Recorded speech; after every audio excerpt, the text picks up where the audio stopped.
It's Bob Matthews. Come on up here.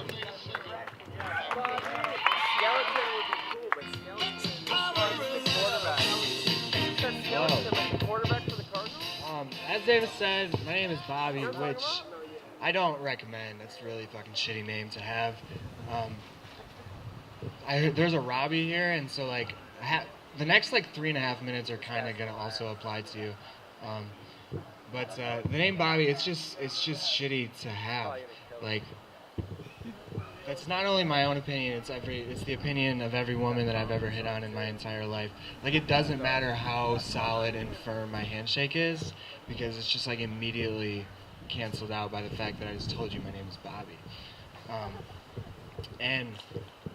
I think that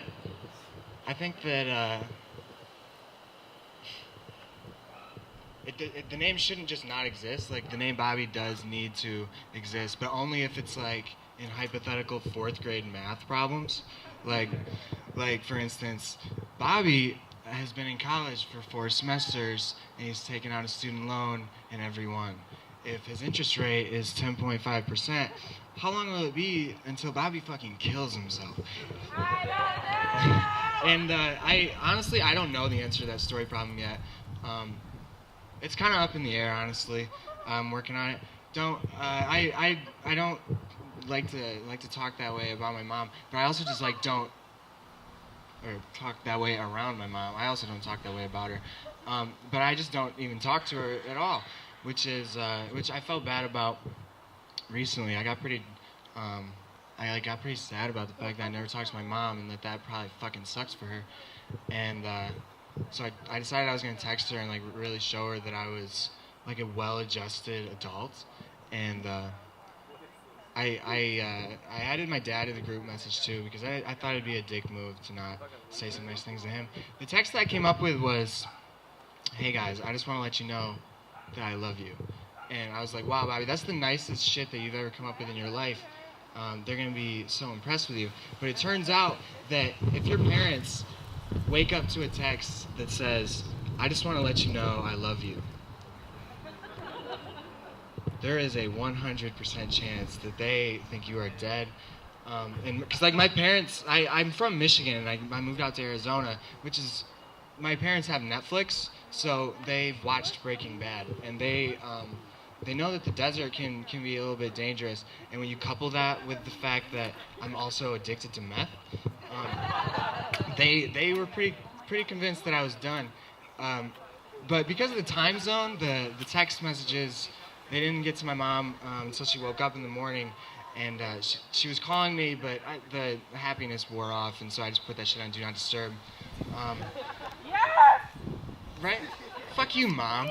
And so I went back to sleep, and a little bit later, when I woke up, I had 19 missed calls from my mom. None from my dad. Fucking dick, right?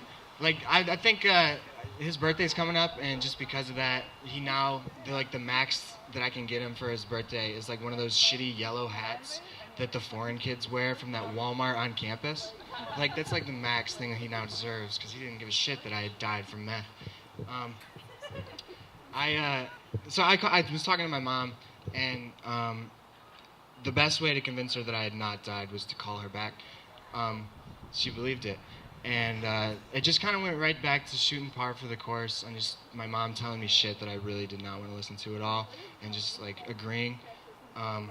She started talking about like some shitty movies that she had seen, and it made me start thinking about shitty movies. And I realized that every shitty movie that's ever been made is just like Vince Vaughn standing on a street, and he's on the phone with a woman who's just a lot more attractive and lovely than what Vince Vaughn deserves to be mistreating.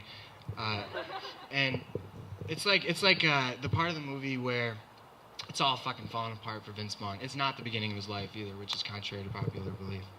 And so that movie is pretty mediocre. So while he's talking to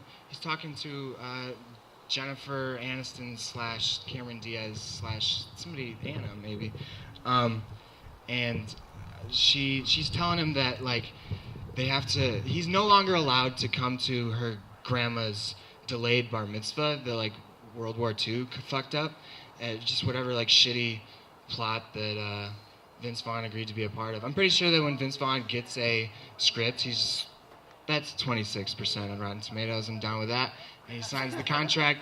And so like it sucks for Vince Vaughn because he can't go to his grandma's bat mitzvah, and he's really bummed about it. And right when you think that, you know, it's the worst, you hit rock bottom, like it's a mediocre movie, so a Honda Civic drives by, and it hits a puddle, and just like Hurricane Katrina's him, and then it just cuts to like Owen Wilson opening a door, just like, oh hey man, what's going on?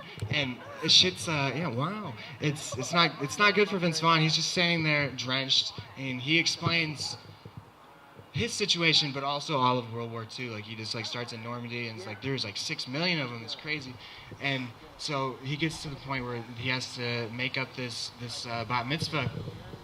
But Owen Wilson can't help him because he has to go to like the vet and get his dog put down, or something. I think this is Marley and Me Too.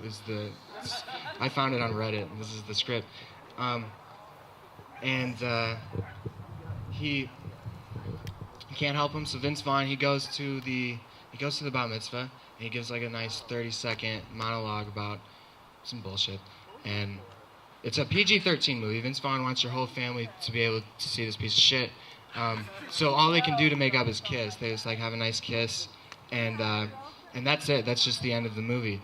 And I hope that like I never get good at stand-up comedy, because if Vince Vaughn ever hears that, that is the best fucking script that Vince Vaughn has ever been handed. That's at least 27 on Rotten Tomatoes. So my name is Bobby, unfortunately, and so thank you for your time.